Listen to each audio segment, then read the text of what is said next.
Oh, hey guys, it's me, Gabby. I'm just back here looking for your questions. 1 second.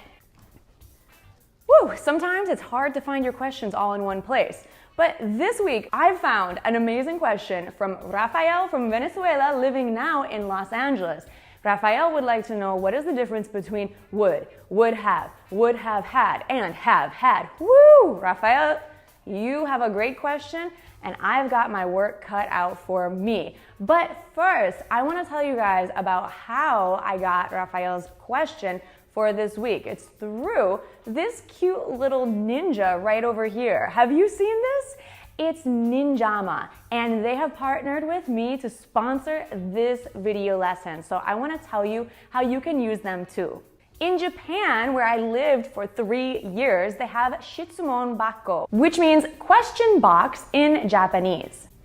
It's an anonymous question service that over 1.6 million people use every day in Japan. And finally, the English version has been released. It's called Ninjama, which is like ninja plus ask me anything. I love it. The advantage of using it is that it's so easy to collect questions in just one place. It's easy to manage any questions people want to ask you on Ninjama. And your answers can be shared easily on Twitter, Facebook, or Instagram. And what's even more awesome is all these features can be used free of charge and without providing extensive private information. So let me show you how to use it. First, open ninjama.io on Google and create an account in 5 seconds. Or log in with SNS is possible. And after that, just wait to receive questions. It's really easy. And if you use the SNS function, the Ninjama link will be shared automatically for you. You can use the automatic recruitment function for questions on Twitter and pin it to the top of your profile to easily manage everyone's questions for you. You can use the automatic question recruitment function on your Twitter profile and pin it to the top so people always know how to ask you questions. And you can share it in your Instagram stories for people there to ask you questions too, all in one easy to manage place. Let me show you inside my account at Ninjama, and let's look at some of the questions people have asked me. Let's answer this one. Which is correct? Who dropped coffee on, or who did drop coffee on? Let me answer this on Twitter. Actually, the correct answer is who dropped coffee on. It is a great way to manage and to ask questions. So check it out. I'll share the link to the Go Natural English profile on Ninjama, and you can practice by asking me a question there. Now, let's talk about the difference between would have had, and have had. This is all really quite simple. Let me explain to you. I'm going to share how you use each of these and in what situation. Try not to worry too much about the grammar rules. I want you to focus more on how you would actually use these verbs in real life situations. Now, I want to invite you as you watch this video to try your own examples in the comments. It really helps if you put into practice what we're learning today.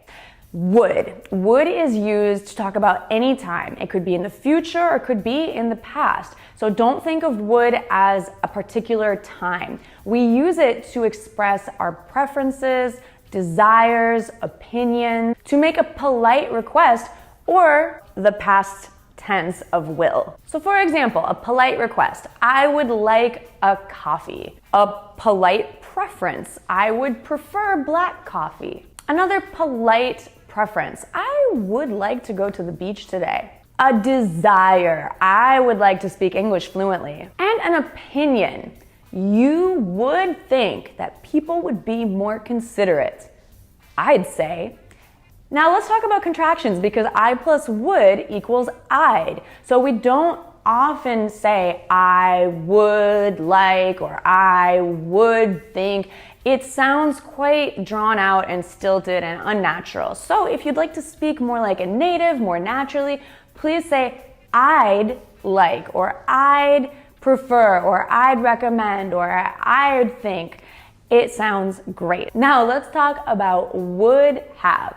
Would have is a type 3 conditional that talks about something in the past that did not happen. It is unreal. But if another condition had happened, but it didn't, then this other thing would have happened. So this is when you're creating situations in your mind about the past. Sometimes we use it to express regret, or maybe we're just thinking about a situation that in our dreams, in an unreal situation, could have been true, but it wasn't. Use would have plus the past participle, or would have plus the continuous ing form. Let me share some examples. 100 years ago, when everyone was a little bit shorter, I would have been pretty tall. Clearly, this is an unreal situation because it's not 100 years ago, and I'm not that tall. I would have liked to have gone to the beach yesterday, but I didn't. It's not true. I didn't go to the beach yesterday. So I would have liked to, but instead I was working. I would not have eaten the crab if I had known it would have made me sick. Okay, now continuous. I would have been doing better in school if I had been sleeping better.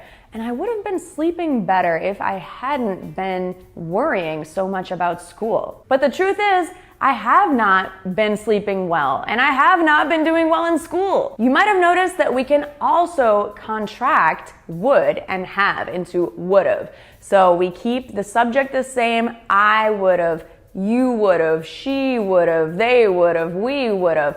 But it sounds really nice and natural if you say would've instead of would have. This might seem like the most complicated, but it's really quite simple. Would have had is simply another way to make a type 3 conditional. I would have had more money if I had invested it correctly. We would have had a chance to go to the beach yesterday if I didn't have to work so much. Or we would have had more time at the beach last time we went if it hadn't started raining. The contraction for this is, again, would have had. So I would have had. We don't usually say I would have had. It's simply would have had. Have had. Now, this is one of my favorite structures. I know I get excited about weird things, but I love this structure because we use it so much to talk about experience or to talk about past actions that are relevant to the present topic. So if you're talking about experience, you might say, I have had a lot of experience. This tense is simply formed by have or has, depending on the person. So I have, you have, he has, we have, they have, plus the past participle. In this case, it is had. So I've had a lot of experience. I've had a wonderful time. We've learned so much in this video. Hey, I've been here before. I've loved doing this video for you. Now, pay attention again to the contraction. We don't usually say I have loved or I have had. I would say I've had a great time. How about you? If you enjoyed this, make sure to share it, like it, subscribe, and show your support so I know if I should continue it or not. I'll be looking for your comments. Thanks so much and have an amazing day. Mwah! Bye for now.